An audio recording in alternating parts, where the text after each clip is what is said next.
지금 새누리당은 분당 위기에 놓였습니다. 아마 이번 주에 결정 날 것 같습니다. 일단 비주류에서는 새로운 비대위원장은 유승민 카드다라고 이미 던져놓은 상황입니다. 만약 친박계가 유승민 카드를 수용하지 않는다면 이제 결단을 낼 수밖에 없다라고 하고 있습니다. 하지만 친박은 강하게 반대하고 있습니다. 자, 지금 의원총회 열리죠? 그렇습니다. 오늘 오전 11시부터 지금 의원총회 예정이 돼 있는데요. 예. 여기서 아마 또 다시 친박과 비박 격돌이 예상이 됩니다. 유승민 의원을 과연 비대위원장, 정권을 가진 비대위원장 자리를 주느냐. 지금 제가 보기에는 친박이 이 제안을 수용할 가능성은 거의 제로에 가깝다라고 생각이 됩니다. 그렇죠. 왜냐하면 유승민 의원이 비대위원장이 가지게 되면 정권을 가지게 된다면 비대위원도 비박 위주로 채운다라는 의미가 되거든요. 예. 그러면은 새로운 만약에 유승민 비대위원장 체제가 들어선다라면은 당장 박근혜 대통령 출당 혹은 탈당 권고를 본격 착수할 겁니다. 예. 그리고 친박 핵심 인사들에 대한 그 이선 후퇴를 넘어서 출당까지도 염두하는 인적 청산을 추진할 거고요. 예. 여기서 더 나가서 보수의 지형을 더 개혁적인 방향으로 밀고 나갈 거다. 심지어는 선거 제도를 개편을 통해서 영남 패권주의, 영남 기득권주의도 내려놓은 그런 개혁을 추진할 가능성이 있습니다. 이것을 친박으로서는 전혀 받아들일 수 없는 거죠. 그래서 지금 단계에서 친박, 비박 갈라서는 게 낫다. 이렇게 판단할 가능성이 굉장히 높아 보입니다. 차라리 갈라서자. 그렇습니다. 지금 단계에서 친박, 비박 계속 개파 싸움 하는 것이 국민들한테는 오히려 부정적으로 그런 영향밖에 안 비춰질 거다. 그럴 바에 지금 단계에서는 친박, 비박 나눠서서 각각 딴 살림을 차리고 나중에 다시 한번 대선전에 다시 합당하는 방법을 모색해보자. 그럼으로써 보수의 파이를 키우자. 지금 비박은 비박대로 보수의 외형을 확장시키는 것이 낫지 않느냐라는 식의 생각들을 친박 비박 가릴 것 없이 많이들 하는 것 같습니다. 예. 하지만 어찌됐든 당을 지키는 모습은 친박이 있을 테고 뭐 찬 곳으로 지금 떠나야 되는 건 비박계일 수밖에 그렇습니다. 없는 상황인 것 같습니다. 자, 정우택 원내대표가 이 비주류가 추천하는 인사가 비대위원장을 맡는 게 합리적이다라고 했습니다만 유승민 의원만은 안 된다 이런 입장이죠. 자, 관련자들의 발언 각각 다시 한번 들어보도록 하겠습니다. 당의 진정한 개혁을 추진할 수 있는 그런 정권을 가진 비대위원장이라면 제가 독배를 마시겠다. 그 입장에 변함이 없습니다. 비대위원장으로 유승민 전 대표를 해야 되고 정권을 줘야 된다. 이게 저희 입장으로 정리가 된 겁니다. 소위 그 단합과 분열을 해칠 사람 또는 정권 재창출을 하는데 지장이 될 사람을 추천해 달라고 요구한 것은 저는 아닙니다. 네, 결국 이제 당을 떠나야 될 것 같은데, 근데 당을 나간다는 게요. 이게 정말 이 추운 겨울에 차디찬 벌판으로 나가는 거 아니겠습니까? 그렇습니다. 나간다면 어느 정도 뭐 세를 좀 규합을 해서 나가야 되는데 그렇다고 김무성은 어떻게 갈지, 유승민은 어떻게 갈지 두 사람이 뭐 합의하는 것도 지금 없는 것 같고 그것도 쉽지 않아 보여요. 그렇습니다. 보수 정당이 이렇게 분열을 한 사례가 거의 없거든요. 굉장히 어려운 일이기 때문에 보수 정당의 분당까지 이어지는 것은 물론 굉장히 어렵습니다. 그리고 의원들 개개인의 지역구 사정도 있을 거고 그렇죠. 특히 비례대표 의원들 경우에는 탈당하는 순간 의원직을 잃기 때문에 그렇죠. 뭐 탈당 머뭇거릴 수밖에 없는 상황인데 거기다가 또 문제는 김무성 전 대표랑 유승민 의원 사이에 이렇게 좀 입장 차이가 조금씩 보여지는 것 같은 그런 느낌이 있습니다만은 만약에 김무성 전 대표와 유승민 의원이 동반 탈당을 감행을 했다라고 할 경우에는 최소 원내교섭단체 20석, 20석 이상을 구성하는 것이 목표일 겁니다. 그렇게 구성하지 않고 탈당한다면 큰 의미가 없는 거고요. 그렇지만은 30석을 넘기기에는 좀 애매한 상황이 아니냐라는 것이 지금 제 개인적인 분석인데 다른 의원들이 어느 정도 합류하는지 이것은 조금 더 지켜봐야 될 것 같습니다. 오늘 의원총회 거치고 비박계가 이렇게 또 수를 한번 세보고 하는 과정들을 거쳐봐야 될 것 같습니다. 하지만 그 탈당이라는 것은 명분도 중요하지만은 타이밍이 굉장히 중요합니다. 그렇죠. 자칫 넘어가다가는 분당의 동력을 잃어버릴 가능성이 있기 때문에 가급적 연말 이내에 이렇게 분당을 감행할 가능성이 상당히 높아 보입니다. 예.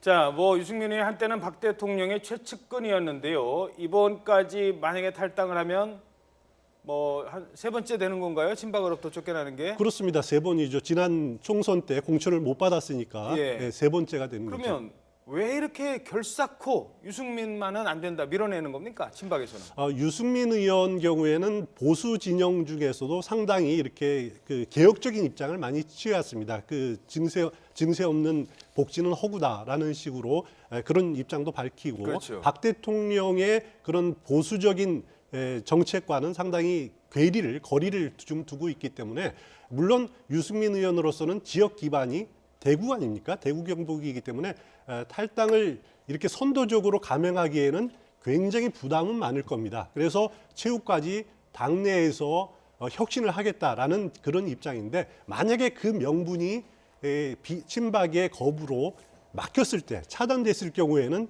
결국 탈당의 길, 분당의 길로 가는 것이 맞다라는 그런 판단을 하고 있는 것 같습니다. 알겠습니다.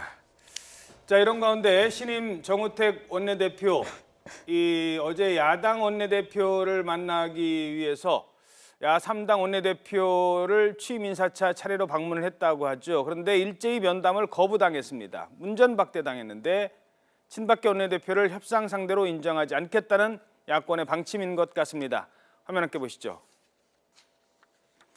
네, 정세균 의장을 예방한 정우택 원내대표가 가장 먼저 찾은 사람 정의당의 노회찬 원내대표였습니다. 그런데 이 시작부터 난항이었습니다. 정의당 원내대표실은 아예 문을 잠가 버렸습니다. 바깥에서 그냥 기다리고 있는 모습이죠. 어렵게 원내대변인을 문 밖에서 만났습니다만 상황이 바뀌면서 얘기를 나중에 하자 이러면서 돌아가달라는 말만 들을 수밖에 없었습니다.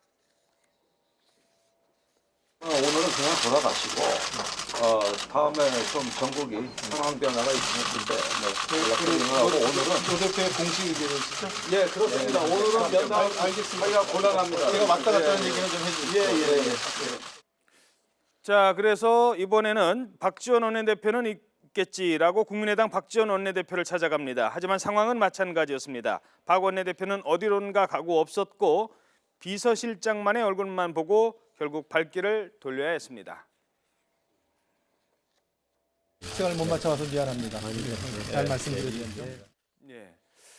자, 그런데 민주당은 최악이었습니다. 민주당 추미애 대표와 우상호 원내대표를 만나러 가서는 사무실 안으로 들어가지도 못하고 문전박대를 당했습니다. 명색이 국회 제1당인 새누리당의 원내대표인데요. 새로 당선돼 예의상 찾아간 것이라면서 판단은 국민이 내려줄 것이다라고 말하기도 했습니다.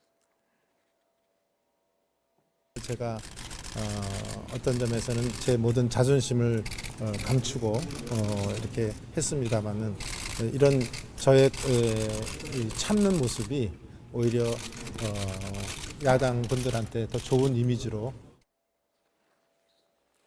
네, 다만 언젠가 야당에서도 협상 파트너로 자신을 조만간 필요로 할 수 있으니까 그때를 기다리겠다라는 말을 남겼습니다.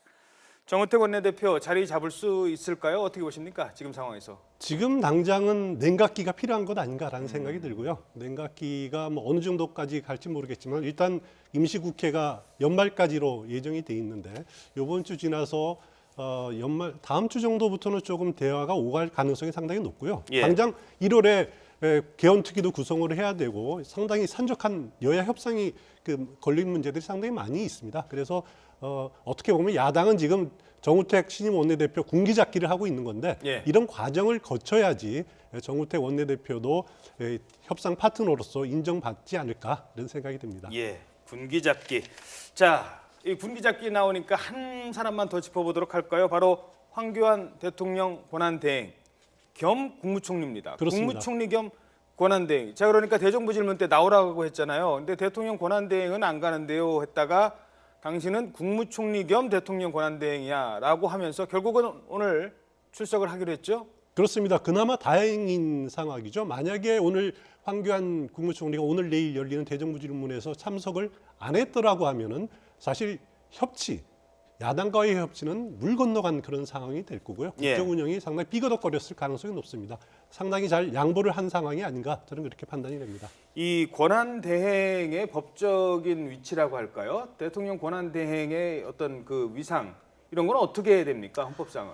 사실은 뭐 박근혜 대통령, 그러니까 형식적으로는 박 대통령이 가진 모든 권한을 행사할 수 있다라고 보지만 우리가 해석상은 어떤 그 질서를 유지하고 기존의 질서를 변경하지 않는 차원에서 관리하는 어떤 권한 정도만 부여됐다. 왜냐하면 실질적으로 임명권자이지 선출된 권력이라고 보기는 어렵지 않습니까? 예. 그렇기 때문에 적극적으로 현상을 변경하거나 새로운 시도를 하거나 이런 것들은 최대한 제한적으로 해야 되고 권한 대행이라고 할지라도 기존에 임명된 국무총리로서의 각종의 법률상 의무는 지켜야 되기 때문에 대정부 질문을 했을 때 참석할 의무는 여전히 병존한다고 해석이 되는 겁니다. 예. 그렇기 때문에 오늘 나오는 것은 적절한 조치라고 보이고 특히 이렇게 위중한 시국에 나와서 국무총리로서의 앞으로의 어떤 그 비전, 어떤 전국 수순 방안 그런 그 의지를 밝혀야지만 국민들도 조금 안정된 어떤 그 국회의 모습이라든가 정부의 모습을 볼 수 있지 않을까 합니다. 예, 알겠습니다.